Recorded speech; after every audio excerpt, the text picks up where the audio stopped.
శ్రీమాత్రే నమః. పాదరక్షలు అంటే చెప్పులు ఉంచేటువంటి విషయం లోపల శాస్త్రము కొన్ని సూచనలు చేసింది. వాటిని చూద్దాము. ద్వారం ఉపరి విన్యస్తం పాదరక్షాంచ వర్జేత్ లక్ష్మ్యాః పదం తద్వారం హి అపవిత్రం న కారయేత్. అంటే ఇంటి ప్రధాన ద్వారానికి అంటే పెద్ద దర్వాజకు సరిగ్గా ఎదురుగా కానీ లేకుంటే ఆ దర్వాజను ఆనుకొని కానీ చెప్పులను ఉంచకూడదు. ఎందుకంటే లక్ష్మీదేవి ప్రవేశించేటువంటి స్థానం అది. అటువంటి పవిత్రమైన చోట చెప్పులు ఉంచితే అపవిత్రం చేస్తే లక్ష్మీదేవి కోపగించి వెళ్ళిపోతుంది అని ఈ యొక్క శ్లోక అర్థం. అదేవిధంగా ఈశాన్య స్థానం లోపల కూడా ఈశాన్యే దేవతాస్థానే పాదరక్షాం ననిక్షిపేత్ దారిద్ర్యం పుత్రనాశంచ కలహశ్చాపి వర్ధతే అని.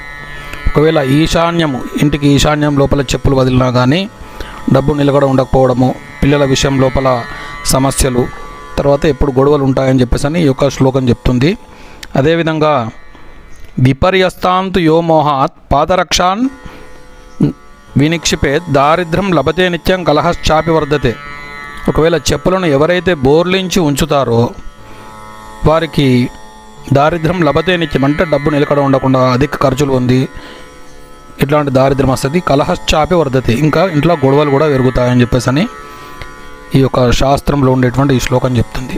అదేవిధంగా ఉదన్ముఖ ప్రాతకాలే పాదరక్షాంతు ధారయేత్. ఉదయము ఉత్తరం దిక్కు ముఖం చేసుకొని పాదరక్షలు వేసుకోవాలట.